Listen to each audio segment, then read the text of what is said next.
waxaad nagala socotaan sheeko show barta laga helo kaydka sheekooyin xikmada ku dheehan. Hadda ka hor waxaa jiray nin garsoore ahaa oo aad u caqli badnaa.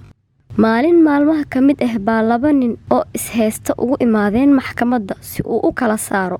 Midka koowaad wuxuu yidhi, ninkan waxa u dhiibtay lacag, waqtiyaana ka soo wareegay. Markaan weydiistayna wuu igu inkiray. Garsoorihii baa weydiiyey ninkii dacwada laga ahaa oo yidhi, ma jirtaa in lacag ammaane ah lagu dhiibtay? Ninkii dacwada laga ahaa wuu inkiray wuxuuna yidhi, aniga wax lacag ah ninkan iima dhiiban. Hadduu caddayn hayana ha igu caddaysto, haddii kalena waa u dhaaranaa. Ninkii lacagta ka maqneed baa yidhi, waa u dhiibtay lacagta, ilaahaana markhaati iiga ahaa. Garsoorihii wax uu ka cabsaday in ninkan lacagta loo haysto been uu ku dhaarto, lacagtana saas ku cuno. Garsoorihii baa ninkay lacagta ka maqneed weydiiyey oo yidhi, intee lacagta ugu dhiibtay ninkan? Wuxuuna ku jawaabay ninkii lacagta ka maqneed, meel halkaas baan ugu dhiibay. Haddana wuxuu weydiiyey garsoorihii, meesha ugu dhiibtay maxaa ku yaalay? Ninkii lacagta ka maqneed baa yidhi, geed weyn baa ku yaala, hoostiisa intaynu fadhiisanay baan weliba cunto ku cunnay, hooskiisana annagoo harsanayno. Markaan bixi rabnay baa ninkan lacagta u dhiibtay. Garsoorihii baa ku yidhi ninka lacagta ka maqneed, soco oo meesha geedka ku yaalo aad.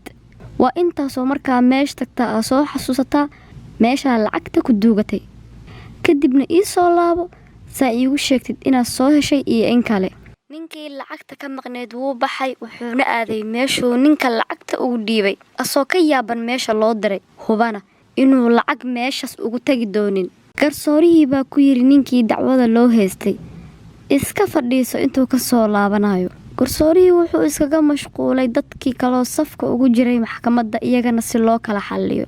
Asoo shaqadiisa sii wato wuxuu isha ku gaadayay ninkii dacwada loo haystay.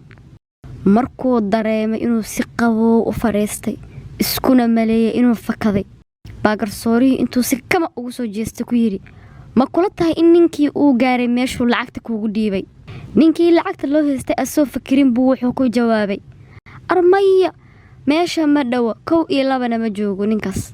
Garsoorihii baa ku yidhi ninkii lacagta loo haystay, khaa'in yahow, lacagta waad inkiree, meesha lagugu dhiibayna waa xasuusataa.